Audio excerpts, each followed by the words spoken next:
नमस्कार, मैं रवीश कुमार। ओम बिरला का लोकसभा का स्पीकर चुना जाना कोई बहुत बड़ी घटना नहीं है, सिवाय इसके कि लगातार दूसरी बार चुने गए हैं। बड़ी घटना है विपक्ष का उनके पहले कार्यकाल के बारे में सदन में खड़े होकर उन्हें याद दिला देना।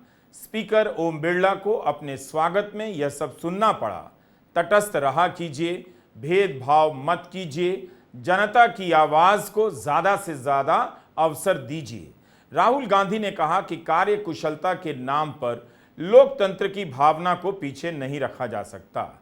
विपक्ष ने 2019 से 2024 के बीच की कई घटनाओं का उल्लेख किया तो स्पीकर ने भी अपने भाषण में आपातकाल की याद दिला दी और विपक्ष को छेड़ दिया।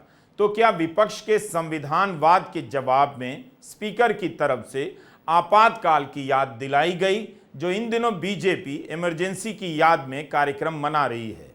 अखिलेश यादव ने स्पीकर के स्वागत में कहा कि आप हर सांसद को बराबरी का सम्मान देंगे, सांसदों को सदन से निकालकर सदन की गरिमा को ठेस नहीं पहुंचाएंगे। आपके पास 5 साल का जहां अनुभव रहा है, वहीं आपके पुराने और नए सदन का भी आपको अनुभव रहा है। मैं अपनी तरफ से, अपने साथ के सभी सदस्यों की तरफ से बहुत बहुत बधाई और शुभकामनाएं देता हूं। जिस पद पर आप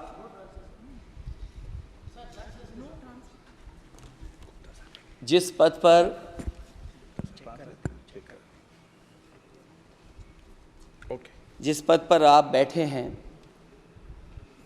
इससे बहुत गौरवशाली परंपराएं जुड़ी हुई हैं और हम सब यही मानते हैं कि बिना भेदभाव के आगे बढ़ेगा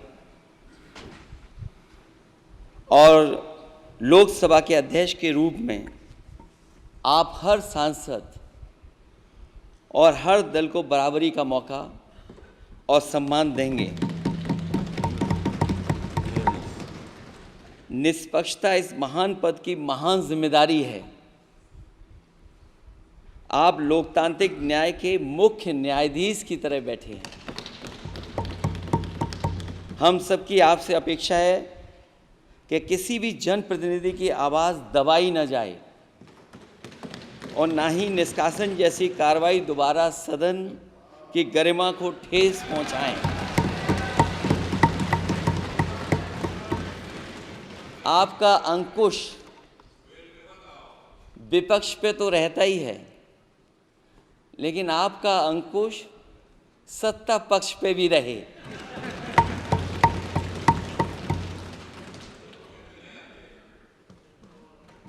अध्यक्ष महोदय, आपके इशारे पर सदन चले, इसका उल्टा ना हो।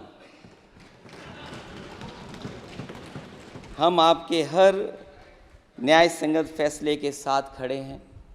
मैं एक बार फिर आपको इस अध्यक्ष पद पर बैठने के लिए बहुत बहुत बधाई देता हूं। मैं सदन में पहली बार आया हूं, ये नए सदन में। मुझे लगा कि हमारे स्पीकर की कुर्सी बहुत ऊंची होगी, क्योंकि मैं जिस सदन को छोड़ के आया हूं, अध्यक्ष जी, उसकी कुर्सी बहुत ऊंची है। उस समय भी मैं अध्यक्ष जी किसको कहूं कि ये कुर्सी और ऊंची हो जाए। जहां ये नया सदन है, वही मैं आपकी पीठ के पीछे देख रहा हूं, पत्थर तो सही लगे हैं, सब कुछ अच्छा लगा है, लेकिन कुछ दरार में मुझे कुछ सीमेंट अभी भी लगा दिखाई दे रहा है।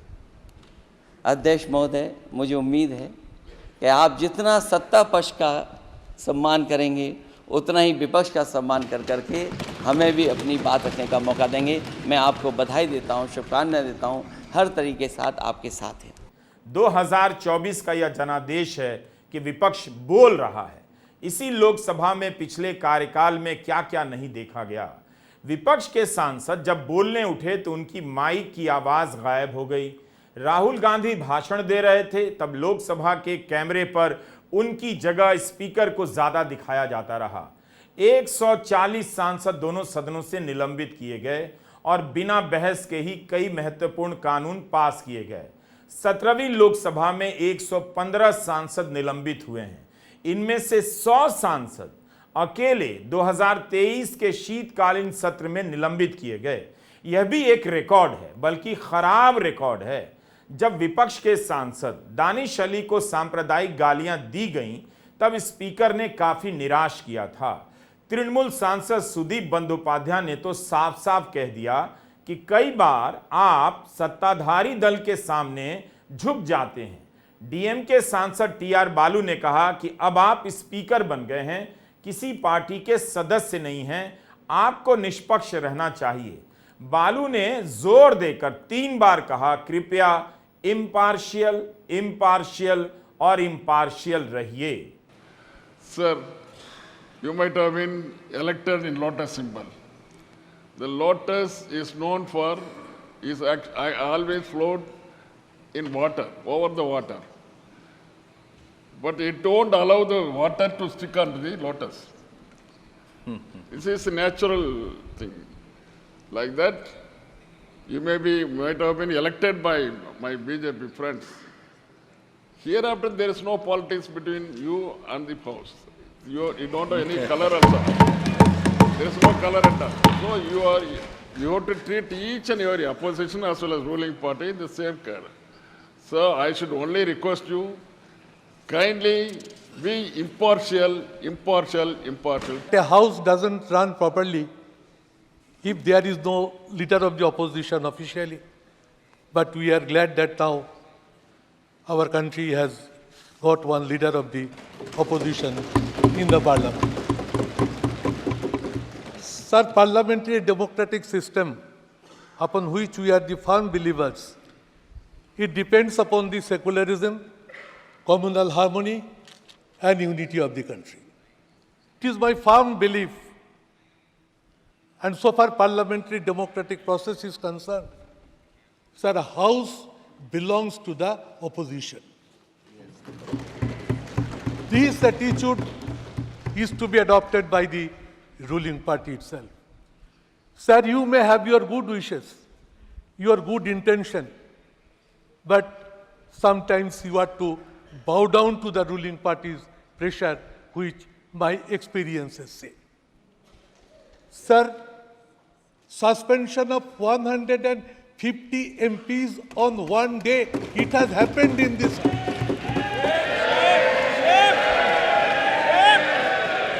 Sir, it is not desirable, sir. Honorable Prime Minister has mentioned about the introduction and passing of so many bills in the House. We appreciate. But it has happened also only by introducing the bills, it has been passed without any discussion. Sir, I would humbly submit you that let some positive decisions be adopted, that bills be tabled, bills be discussed in a proper manner. बस एक अपेक्षा करता हूं, what we need is harmony, not the hatred. हम harmony चाहते हैं, hatred नहीं चाहते। और हम जो दीवारें खड़ी कर रहे हैं, वो दीवारें यहाँ टूटनी चाहिए। हम सब इंसानियत के नाते, मणिपुर का हादसा होता है और आंसू भी नहीं बहते तो बुरा लगता है। किसान मरते हैं, इतनी बड़ा आंदोलन होता है, फिर भी संवेदना नहीं जता दी जाती है। इस सदन में संवेदना जतानी चाहिए, नहीं जताई जाती तब बुरा लगता है। बेरोजगार रास्ते पे घूम रहा है, फिर भी ये सदन उनको न्याय नहीं दे पा रहे, तब बुरा लगता है। किसान आत्महत्या कर रहे हैं, फिर भी ये सदन न्याय नहीं दे पा रहा है, तब बुरा लगता है। और चाहता हूं कि इस बार ये सारी चीजों को ध्यान में रखते हुए सदन चले, हमारी आवाज आपके तरफ आ जाएगी, तब अपेक्षा करते हैं आप हमें अनुमति दें। मुझे यकीन है कि आप वहां पर बैठे हैं तो यह ऐवान एक कीमती हीरे की तरह ना सिर्फ इस मुल्क की आवाम में, दुनिया में चमकेगा और आपके बोझ को यह सरकार कम करेगी डिप्टी स्पीकर बनाकर। इतना बोझ आप पर नहीं डालना चाहिए।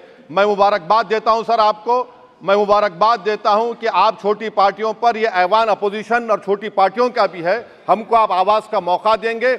इस हाउस का कैरेक्टर बदल चुका है सर, इस हाउस का कैरेक्टर बदल चुका है। अब बीजेपी स्टीम रोल नहीं कर पाएगी। हम आपसे मुबारकबाद देते हैं। शुक्रिया सर। स्पीकर ओम बिरला का पहला कार्यकाल काफी विवादास्पद रहा। विपक्षी दल थोक भाव में निलंबित किए जाते रहे।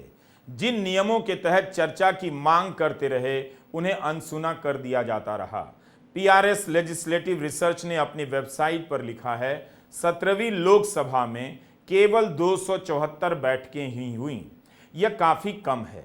जिन लोकसभा ने 5 साल के कार्यकाल पूरे किए हैं उनमें यह सबसे कम है। नेहरू के कार्यकाल से तुलना करने का शौक है, लेकिन 1952 और 1957 में लोकसभा की हर साल 135 बैठकें हुआ करती थीं। 135। मोदी सरकार के पहले कार्यकाल में हर साल औसत 66 दिन के लिए लोकसभा बैठी और दूसरे कार्यकाल में 55 दिन के लिए लोकसभा बैठी। तो कहीं से ये शानदार रिकॉर्ड नहीं है। प्रधानमंत्री नरेंद्र मोदी ने अपने भाषण में कहा, 17वीं लोकसभा का रिकॉर्ड काफी अच्छा है, एफिशिएंसी बढ़ गई। लेकिन यूपीए के दोनों कार्यकाल में आप देखिए 60 और 71% विधेयक संसदीय समिति में भेजे गए, लेकिन पिछली लोकसभा में यानी 17वीं लोकसभा में मात्र 16% विधेयकों को संसदीय समिति में भेजा गया। इसका मतलब यह हुआ कि बिल पास करने से पहले तमाम दलों के सांसदों ने बैठकर उसे जांचा परखा नहीं। यह रिकॉर्ड है पिछले कार्यकाल का। क्या यह शानदार रिकॉर्ड है? तो कम बैठकों में ज्यादा काम करने का रिकॉर्ड अच्छा है या ज्यादा बैठकें होनी चाहिए? ज्यादा बैठकें जब नहीं होती हैं तो नुकसान किसका है, यह आप सोच लीजिए। जनता का है। राहुल गांधी ने तभी कहा कि एफिशिएंसी के नाम पर आप लोकतंत्र को पीछे नहीं रख सकते। Speaker sir, the question is not how efficiently the house is run. The question is how much of India's voice is being allowed to be heard in this house. So the idea, Speaker sir, so the idea that you can run the house efficiently by silencing the voice of the opposition is a non-democratic idea. And this election has shown that the people of India expect the opposition to defend the constitution, the Samvidhan of this country. And we are confident that by allowing the opposition to speak, by allowing us to represent the people of India, you will do your duty of defending the Constitution of India. आपकी अध्यक्षता में संसद में जो ऐतिहासिक निर्णय हुए हैं, आपकी अध्यक्षता में सदन के माध्यम से जो सुधार हुए हैं, ये अपने आप में एक सदन की भी और आपकी भी विरासत है। और भविष्य में 70वीं लोकसभा के संबंध में जब विश्लेषण होंगे, उसके विषय में लिखा जाएगा तो भारत के भविष्य को नई दिशा देने में आपकी अध्यक्षता वाली 70वीं लोकसभा की बहुत बड़ी भूमिका रही है। 17वीं लोकसभा का एक और रिकॉर्ड है जो बताता है कि पिछले 5 साल में यह सदन कैसे चलाया गया। 2019 के बजट सत्र में 281 घंटे काम हुए, 125 घंटे विधेयकों की चर्चा में खर्च हुए। लेकिन 2023 तक आते आते विधेयकों पर लगने वाला समय काफी कम हो गया, यानी बिल बिना ठोस चर्चा के दनादन पास किए जाने लगे। इंडियन एक्सप्रेस के अंजिष्णु दास की एक रिपोर्ट है। इस रिपोर्ट में दिखाया गया है कि 17वीं लोकसभा में 221 विधेयक पास किए गए, लेकिन 1/3 विधेयकों को 1 घंटे से भी कम समय की चर्चा में पास कर दिया गया।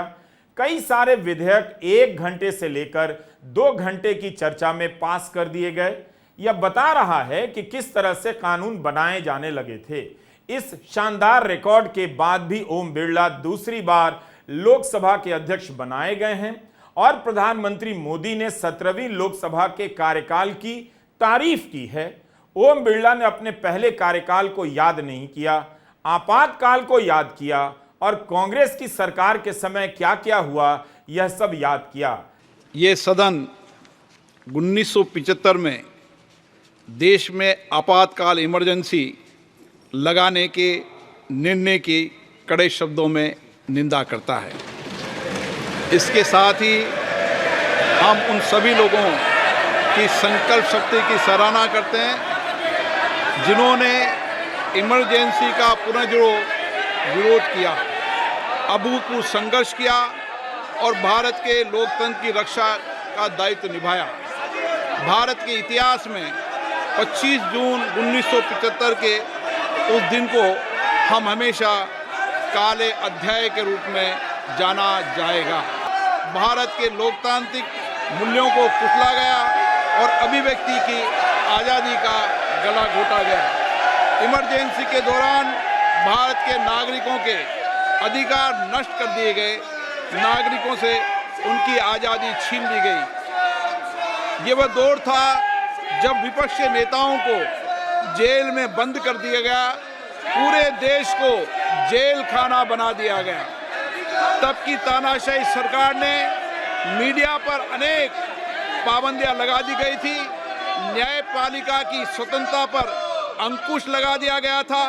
इमरजेंसी का वह समय हमारे देश के इतिहास में अन्याय काल का एक काला खंड था। प्रधानमंत्री मोदी ने आपातकाल वाले बयान का स्वागत करने में देरी नहीं की। उन्होंने भी झट से ट्वीट कर दिया, ओम बिरला को बताना चाहिए कि एक ही सत्र में 100 सांसदों को निलंबित कर देना क्या लोकतंत्र है। आपातकाल की बात कर और कांग्रेस की सरकारों के समय की चीजों को याद दिलाकर ओम बिरला ने यह साफ कर दिया कि 18वीं लोकसभा की दिशा क्या होने जा रही है। अगर 17वीं लोकसभा की तरह माइक बंद किए जाने लगे और निलंबन का दौर यूं ही चलता रहा तो इससे अफसोसनाक कुछ भी नहीं होगा। प्रधानमंत्री मोदी ने किसी नए व्यक्ति पर इस काम के लिए भरोसा नहीं किया है। क्या उन्हें पुराने अनुभवों की जरूरत पड़ने वाली है या वे इस बार कोई नई लकीर खींचना ही नहीं चाहते। मॉनसून सत्र ज्यादा दूर नहीं है। नमस्कार, मैं रवीश कुमार।